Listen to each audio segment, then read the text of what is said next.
Well, hello there, my friends, and welcome back. My name is Stephanie Safarian, and you're listening to episode 483 of Sustainable Minimalists. This is a listener-supported show about intentional and eco-friendly minimalist living. Oh my goodness. On today's show, we are discussing how to not eat microplastics. I know, when it comes to environmental worries, we have a lot on our plates. We have a lot of worries, don't we? We've got the fact that we're blowing past that 2.5 degrees Celsius warming. We've got melting glaciers, rising sea levels, looming mass displacement of human beings, species extinction on the mass scale. Oh my goodness.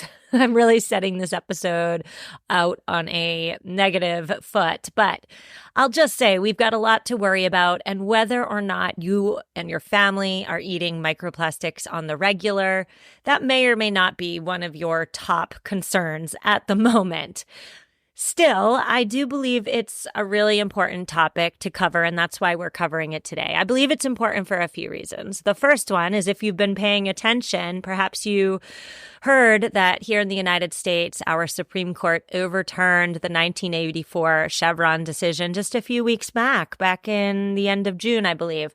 That overturning is just another example of the fact that here in the United States, corporate profits are prioritized over public health and safety, right? Our elected officials show us quite plainly time and time again, they're not here to protect our health and safety. They're in the pockets of big business. And that's why it's on us to educate ourselves so that we may protect ourselves. I hear it all the time. Well, if it's on the shelf, it must be safe. No, that's not accurate.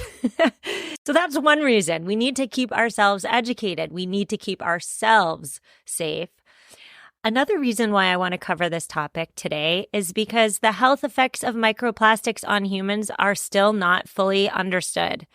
And that's for the simple fact that the microplastics that we are eating and inhaling today is from the plastic that we used in the 70s and 80s. It's now breaking down into microplastics. And so just because we don't conclusively know that eating microplastics is bad for us yet, that doesn't mean we can't take some common sense measures to reduce our exposure, because it doesn't look great, right? It's not just the plastic we're ingesting, but we're also ingesting the chemicals on and in the plastic that are particularly concerning. We'll talk about what emerging research says about ingesting microplastics and nanoplastics on the regular. We'll do that in a minute.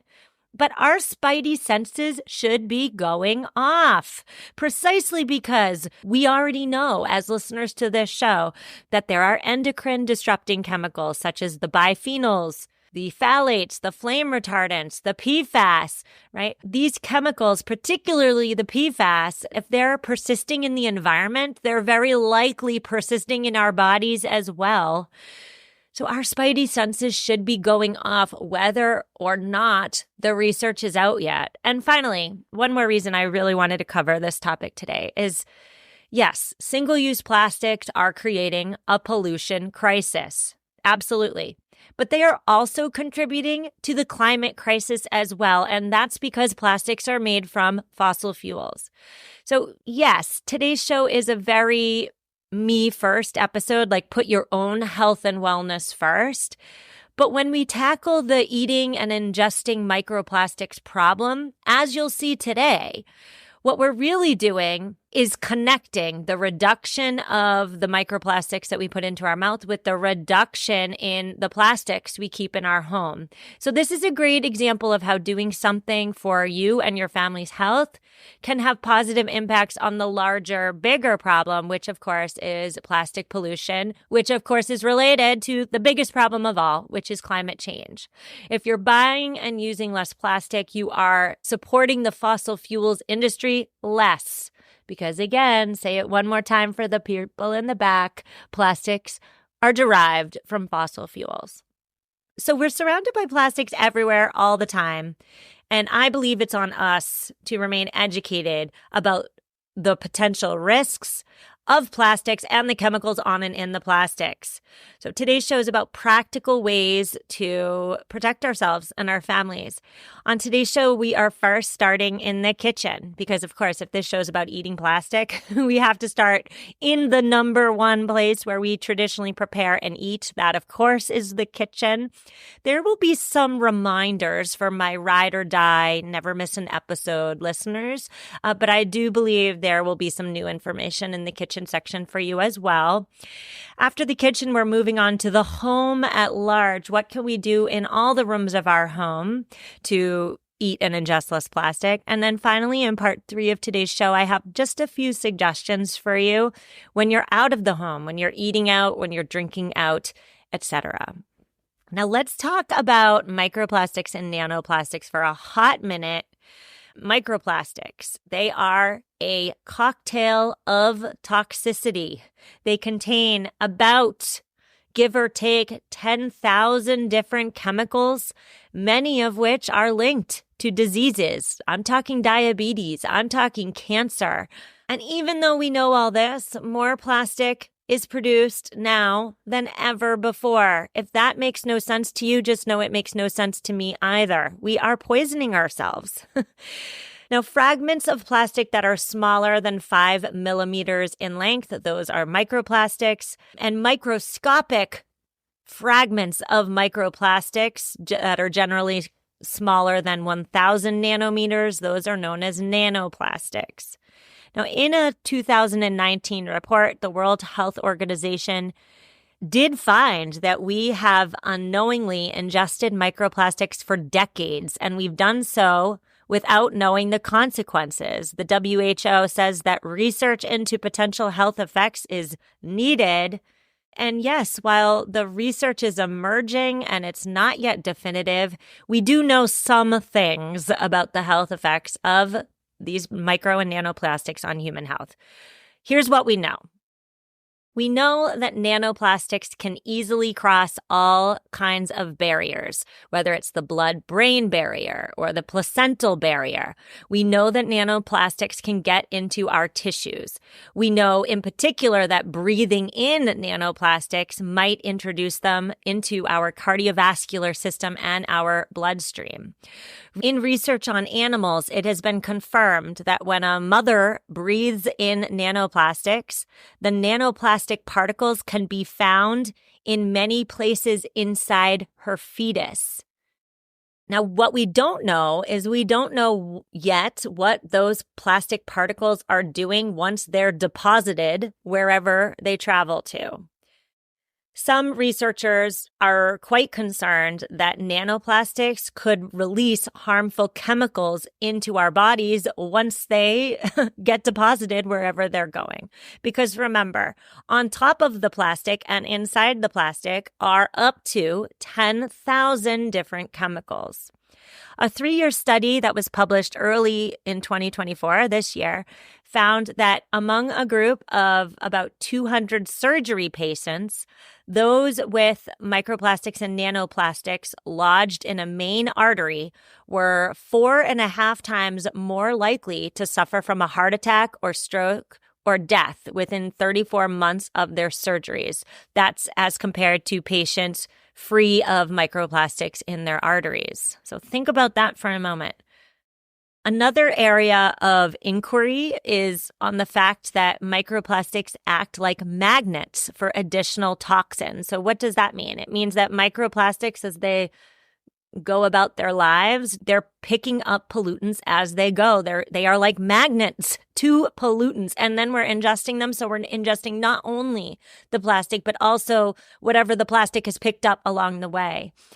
Polychlorinated biphenyls are known to link to microplastic. And these PCBs are chemicals that are now banned for manufacture here in the US, but they're still present in the environment. So the microplastics are still picking them up, even though we're not actively making new PCBs at the moment. If we ingest or inhale contaminated microplastics, so these microplastics that picked up other stuff on the way, these microplastics then may release these substances that they've picked up into our blood, into our organs. And that's in addition to all the chemicals that we're already on and in the plastics when they were manufactured. So I hope I'm making the point that even though we don't conclusively know yet, we can't say with certainty that ingesting microplastics is doing X, Y, and Z. Our spidey sense should be going off regardless. Now let's talk about the kitchen for a hot minute. We're starting in the kitchen and we're starting with the lowest hanging fruit. So the thing that we can all do right now, if we're not already doing that, and that is do not ever heat food in plastic. Plastic food and heat make a terrible trio. And when you microwave plastic, and I'm just talking about microwaving first. We'll talk about other ways to heat plastic in a minute. But when you microwave plastic, chemicals on the plastic break from the bond and enter your food. This is one of the most common ways you and I are ingesting microplastics. Now, when you're heating food in the microwave, always heat that food in glass or ceramic. Never plastic, never. Don't heat, your microwavable TV dinner in that plastic tray. Don't heat don't they sell vegetables in plastic bags and you just add a little water and you put in the microwave? I don't know if that exists. I could be making that up. But if that exists and you do it, don't do it anymore. No plastic in the microwave ever. If there is a plastic symbol somewhere on the container, do not put it in the microwave. That's my rule in my home. Now, let's talk about babies for a minute. Let's talk about baby formula. Let's talk about if you're not feeding your baby formula, but you're breastfeeding, but you are stockpiling a stash and you put in the freezer in one of those plastic bags, and then you take the plastic bag out of the freezer and then you put it right in the microwave to heat it up for your precious bundle of joy. Don't do either of those things. Do not heat infant formula in a plastic bottle and do not heat your breast milk in that plastic bag. Just don't do it. This is especially important because babies are in a critical developmental period, right? They are growing and developing rapidly. I have read that an infant can ingest up to 1 million plastic particles when their formula is heated in plastic. That's perhaps 1 trillion nanoplastics, my mothers and fathers listening.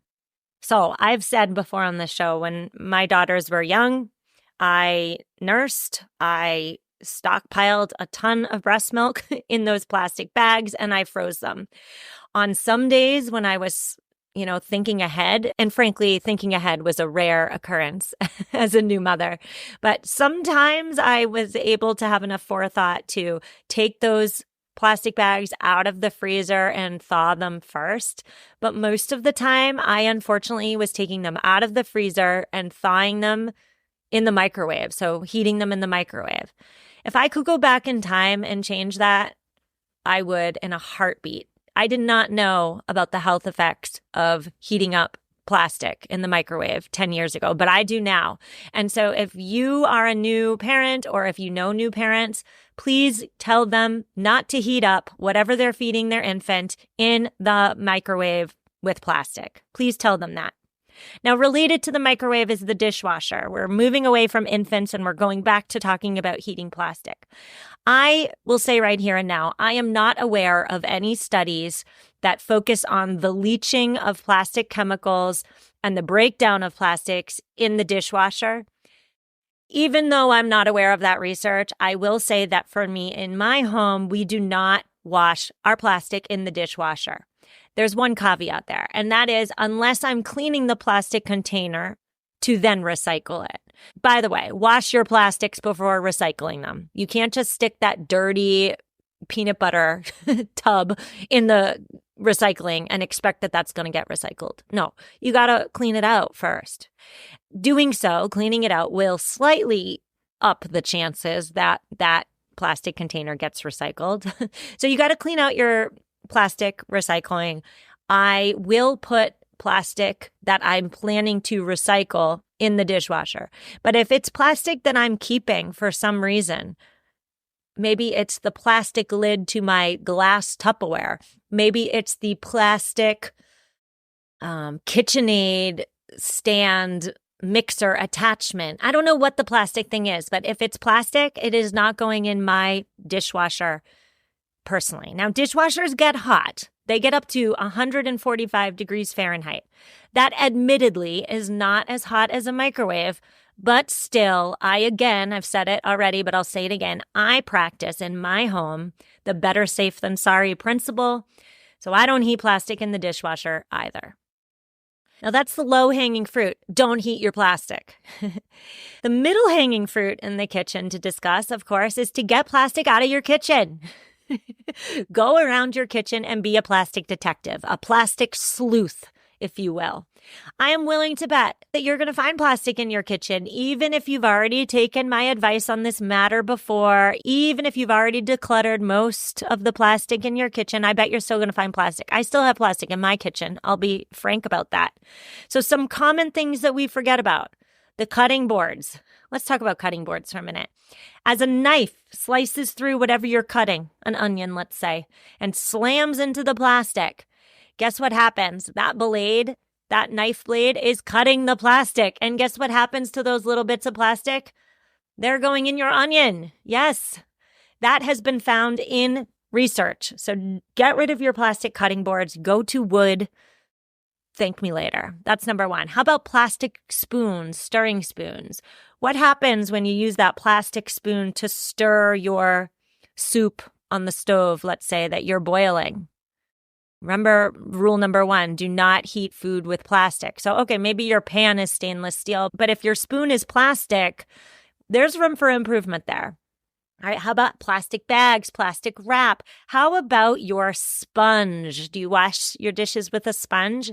Most sponges on the market are made from plastic. So I say all this to say, I still have plastic in my kitchen. The big ones for me are the plastic bags.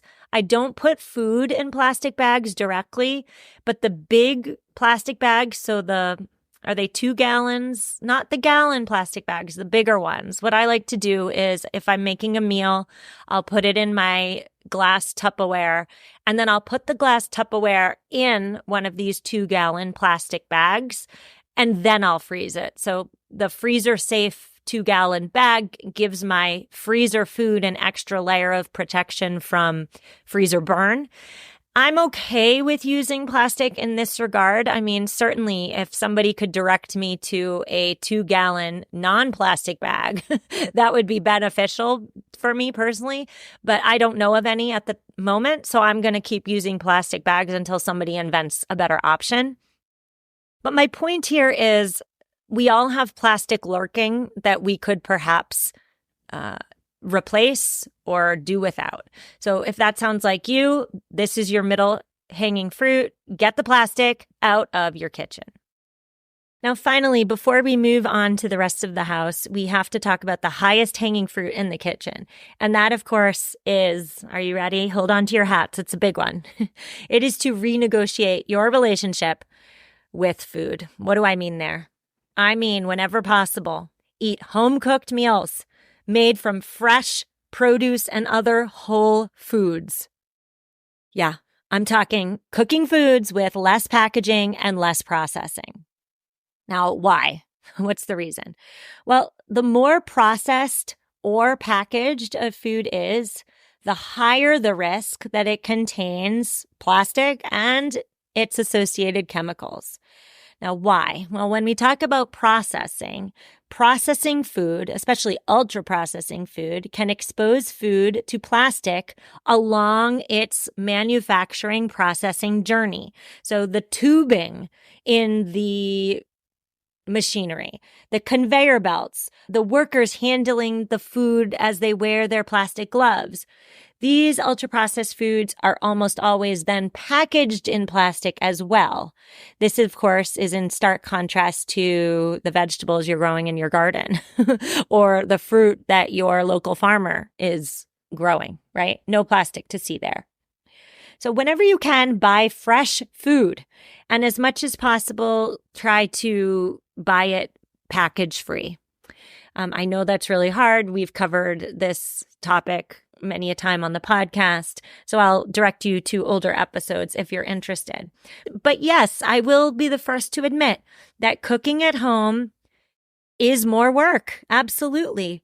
But eating fewer ultra-processed foods not only reduces your exposure to microplastics, but it will also very likely improve your diet, save you money, and perhaps even improve the length of your life and the quality of however many years you have left. Let's not forget, ultra-processed foods are not good for us. Now, if you've been listening to this show for a while, you already know about my own food journey. I was totally unprepared to cook for a family once my first daughter came around. I literally had no idea what I was doing. No idea. But over the past 10 years, I have slowly improved. I've slowly, one at a time, replaced a food item that I used to buy and replaced it with a homemade option. Pizza is a really good example here. I had pizza for dinner last night, so let's talk about pizza. We used to order pizza from the pizzeria on Fridays, right? But then I got a little slightly better and I started making pizza at home. I would buy the pizza dough from the supermarket in the plastic bag, right? And it's accompanying ingredients that perhaps I wasn't so happy about. But I thought to myself, okay, that's good though. I'm making the pizza at home. Well, now I'm making the dough at home. It's not hard. It doesn't take any extra skill. All it requires is a little bit extra mental space, a little bit of forethought. And so now I'm making the dough at home. I'm making the sauce at home from the tomatoes that I canned last summer. I'm not making the cheese. I'm still buying the cheese from the supermarket in the plastic bag. There's always room for improvement. But I say all this to say I'm not perfect, but I am improving, and you can too. I'm actually really proud of my husband and I really am, because at one time we were ordering out like 3 or 4 nights a week because we just couldn't get it together dinner-wise. But now we very, very rarely order out. And that's because we've learned that we do not have to create dinner masterpieces each night. We can keep our dinners real simple. And when they're homemade dinners with fresh ingredients, they're no longer stressful for us. Our wallets are fuller. Our waistlines are thinner. And I'm a major proponent of knowing how to cook, just from a self-sufficient life skill perspective. I believe that cooking is a self-sufficient life skill that's in danger of being lost on the large scale due to Uber Eats, due to DoorDash, due to microwavable dinners, due to fast food. You know it's true. It's on its way out, but we can fight against that by learning how to cook and cooking on the regular. And yes, of course, there are issues of privilege here, as with many things in 2024. If you are buying takeout on the regular because you don't have the privilege of free time, keep doing your best. I'm not talking to you in this little soapbox moment.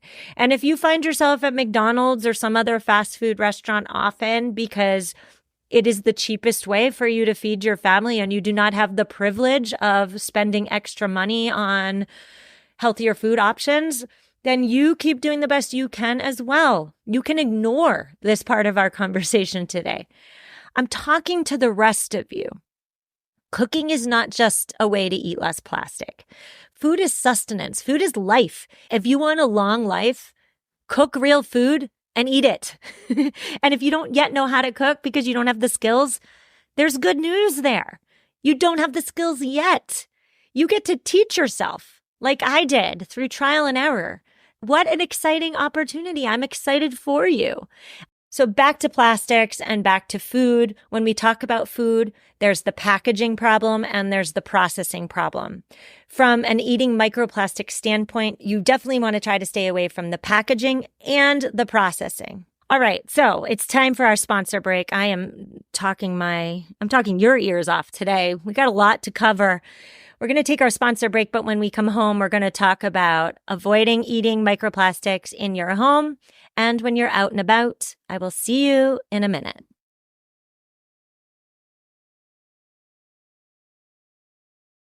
And we're back. On today's show, we're discussing how to eat less microplastics. And before the break, we spent an awful lot of time in the kitchen. Now we're moving into the house at large, right? So yes, we traditionally do our eating in the kitchen, but did you know that you can be eating microplastics in your living room without even eating anything, without even knowing you're eating anything? And that's because microplastics and nanoplastics are all over our homes. They just are. So my tip for you, I got 2 tips in the home. And the first one, of course, is to vacuum religiously. And I know what you're thinking. You're thinking, well, what on earth does vacuuming have to do with eating microplastics? I'm going to tell you right now. A number of studies have found that on a typical living room floor, there are hundreds of thousands of plastic particles just sitting there. Gross, right? Yep, it's gross. Now let's talk about toddlers and babies for a moment. What do toddlers and babies do? They sit on floors, they crawl on floors, they touch stuff and put it in their mouths. Vacuuming religiously can reduce the microplastic particles that your babies and toddlers are ingesting because they're quite literally putting them in their mouths. But for you too, you are inhaling them. So you don't even know you're ingesting them, but you're inhaling them. So vacuum religiously. Now, your vacuum really should have a HEPA filter. I must say that. And I must also say too that when you're done vacuuming, make sure you are disposing of that vacuum bag properly. Now, I'll be honest, I hate to vacuum. I hate it. I hate lugging that thing around. I just don't enjoy it. So vacuuming religiously, I mean, I try to do it more often, but it's not like I'm going to be pulling that thing out every day or even every other day or even every 3 days, if I'm being completely honest. So if you already know you're not going to vacuum more, perhaps you take some stuff out of your home that are known to be microplastics magnets. So what about rugs? Rugs trap dust. We're going to talk about dust in a second.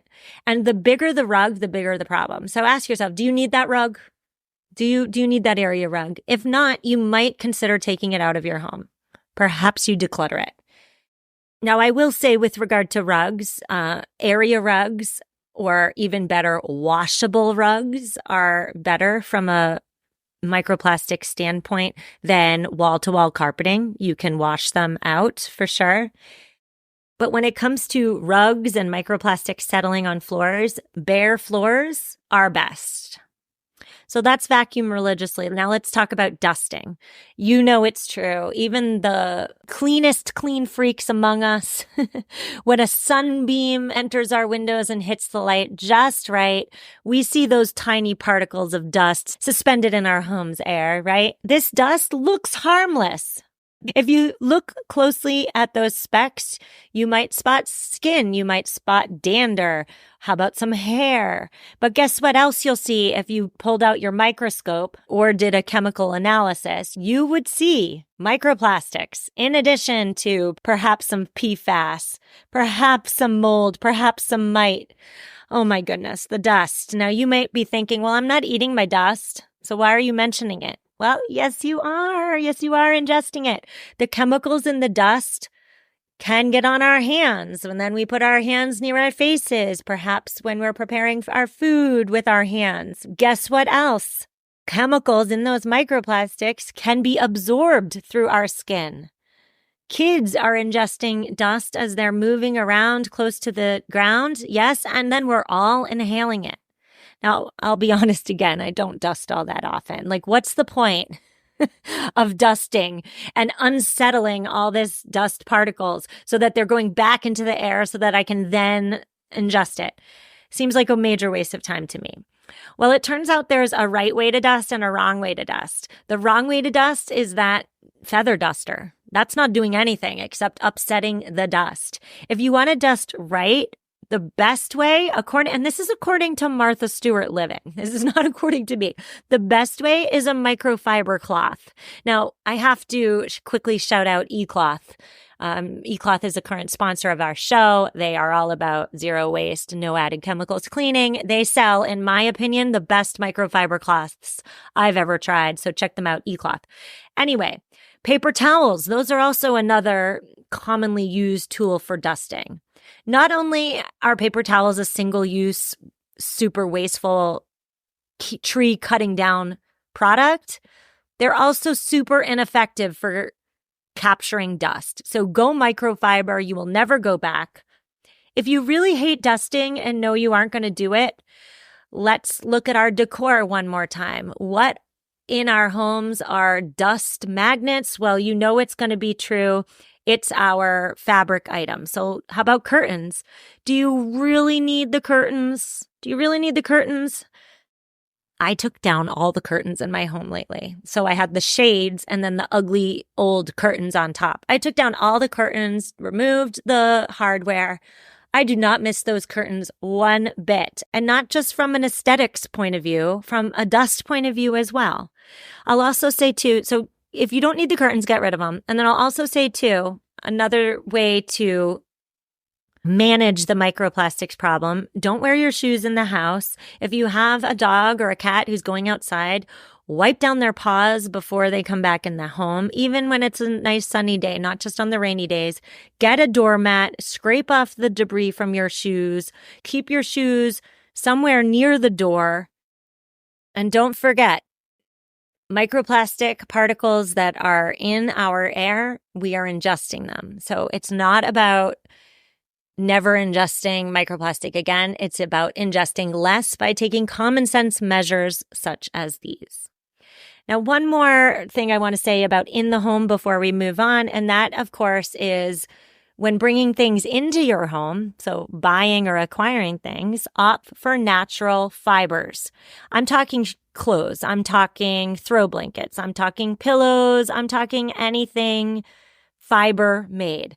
So in terms of clothes, at this moment in time, about 2/3 of clothes are now made from plastic. Synthetic fibers are plastic. I direct you to a recent episode I conducted on this topic with Alden Wicker, episode 466. It was titled Toxic Fashion, linked in the show notes if you missed it. But yeah, it may seem strange that in our conversation today about eating and ingesting microplastics, we're also talking about wearing plastics. How on earth are they related? Well, if you've been paying attention, you probably already can guess that plastic fibers are not made to withstand the test of time. Plastic fibers in our clothing Plastic in general, I should say, excels at single use, or perhaps even a handful of uses. But most plastics are just not durable enough for the long haul. You already know this if you've ever bought a piece of synthetic clothing, aka all of us, right? We've all done it. And that piece of synthetic clothing pilled or stretched or looked frumpy and junky after just a handful of wears. You know it's true, right? These plastic fibers, they break apart, they sprinkle onto our floors, they enter our rugs, that's why we're vacuuming. And even though this episode is about eating plastic, let's not forget that these plastic particles and the chemicals that are on the fibers, so on top of and inside the fibers of our synthetic clothing and our synthetic linens, they are absorbed through our skin and they enter our bodies that way as well. So next time you're choosing clothing or curtains or carpets or any other textile, select natural fibers as much as possible. You will breathe in fewer microplastics that way. And when you wash your clothes, fewer microplastics will enter our waterways as well. Now, finally, before we say goodbye, just a couple more suggestions when you're out and about. If you are at a cafe, order your drink in a real mug. The plastic lining inside that throwaway cup is, again, plastic. It's what prevents your hot beverage from leaking out all over you. That liner is impermeable and releases microplastics into your beverage. That is disgusting. So if your preferred coffee shop or cafe offers mugs, use the mug. Sit there, take your 5 minutes, enjoy your coffee in a mug. If your cafe refuses to serve you in anything except a throwaway cup, I would suggest you take your business elsewhere. Now, if you simply must go, bring a reusable cup. Bringing your reusable cup is not going to do much, if anything, for the plastic pollution crisis, right? It's really not going to do much there, but it is going to do much in terms of your own human health, because bringing your own cup means that you are no longer consuming the microplastics and the plasticizers and the other chemicals that line that paper cup. Now, if you're listening to me right now and you're thinking, oh, Stephanie, I brew my coffee at home, I'm good. Well, here's your reminder. Check to make sure you're brewing your beverage in a plastic-free manner. So if your kryptonite is coffee like mine is, what's your coffee filter made out of? Remember that when we heat plastic, it breaks down. Do you really want to be pouring hot, almost boiling water on a plastic filter or on a single-use plastic pod? I don't. No, thank you. Heck no. Something to consider. I'll say I use my French press. There's no plastic anywhere in my French press. Yes, I am well aware that French presses, because they don't have a filter, it can lead to rising blood pressure concerns. I'm well aware. Thank you. I'm still very happy with my French press coffee. Okay. Well, we talked about coffee. I can't forget my tea lovers. What's your tea bag made out of? What's your tea bag made out of? Unless it's Numi Tea is a brand, or you're using some brand that I'm not aware of, your tea bag is likely made out of plastic. And again, do we want to pour boiling water over our plastic tea bag? I don't. What about for my European listeners? I know the plastic tea kettle is all the rage over there. Do you want to be boiling water in your plastic tea kettle? I don't know. Maybe you do, maybe you don't. Something to consider. Perhaps instead of all of that, you continue to enjoy your tea, but you enjoy loose leaf tea. Buy loose leaf tea, put it in your tea ball. Tea balls are traditionally made of stainless steel. No plastic to see here. Great cup of tea. No plastic. Now, also when you're out and about, keep a reusable water with you at all times and fill it with tap water, assuming, of course, your tap water is safe for drinking. It has been a hot, hot summer, has it not? Here in New England, oh my goodness, it has been so hot and humid, and we all need to stay hydrated.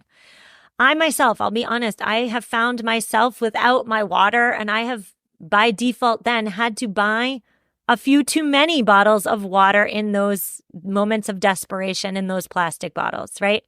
But guess what? Each plastic water bottle, I'm talking Poland Spring, Dasani, even the fancy ones, Fiji, Evian, plastic water bottles, whether they're fancy or not so fancy, can contain 240,000 pieces of micro and nanoplastics per liter. Yes. 240,000, my friends. Those bottles, yes, they're a total waste of money. They're extra money, right? Tap water's free. Bottles of water are like $4.50. Gross. What a waste of money. They also have 240,000-ish pieces of nanoplastics within a liter. And if you're saying to yourself, oh, Stephanie, don't be obtuse. Our tap water also has microplastics and chemicals from the microplastics in it. I would agree with that. I would say, yes, your tap water is not benign. However, a 2018 study did find that water from plastic bottles has about double the microplastic level of tap water on average. So again, it's not about eliminating your exposure. It's about reducing your exposure. And if you're on board with reducing your exposure, that means drinking tap water over water in plastic bottles. Consider filtering your tap water. That may also reduce microplastic levels. And I'll just say here too, for me and my family, we're really trying to get into the habit that when we leave the house, we have one water bottle per person on hand. Now, in colder months, yeah, we could perhaps get by with just one water bottle for the whole family. But in hot months, everyone in my family, when we leave the home, wherever we're going, we all have one water bottle for ourselves. Now, I'm a minimalist. I do not want or need 98,000 water bottles littering the top shelf of my cup cabinet, right? So everyone has one really good non-plastic water bottle. For my children, we're using stainless steel clean canteens because I've broken way too many glass reusable bottles in my past. So everyone has one water bottle. And the benefit to that also is that when it goes missing, we know it's gone immediately. And so we know where we left it and we can go back and get it.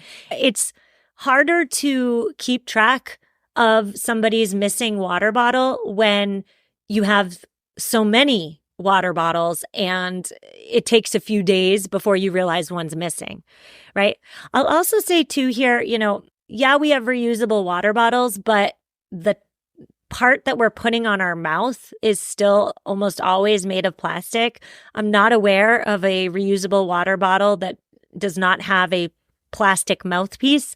If you are aware of one, please send it my way. I'll use it in my own life and I'll use it as an eco tip. Thank you so much. So that's our show today. My final word for you, if you've done all the things we've talked about today and you want to do more, let's not forget the importance of donating either your money or your time to anti-plastic pollution groups. That's your to-do action item if you've already done everything else we've talked about today. Now, we do have an eco tip today, and it comes from Jamie. Jamie, I just want to apologize to you. I just found your email. You sent it like a month ago or maybe even 2 months ago. I wasn't ignoring you. I did read it, but my inbox is a hot mess right now. So it's not you, it's me. Jamie's eco tip is that in her home, when any sock in her home gets a hole, she makes it into a rag, a mini rag, she likes to say. In Jamie's home, they keep a little pile of clean old socks in the cupboards and under the kitchen and bathroom sinks. Doing so means that when there's a little spill, a little mess, they have a rag on hand and then she just pops them in the laundry.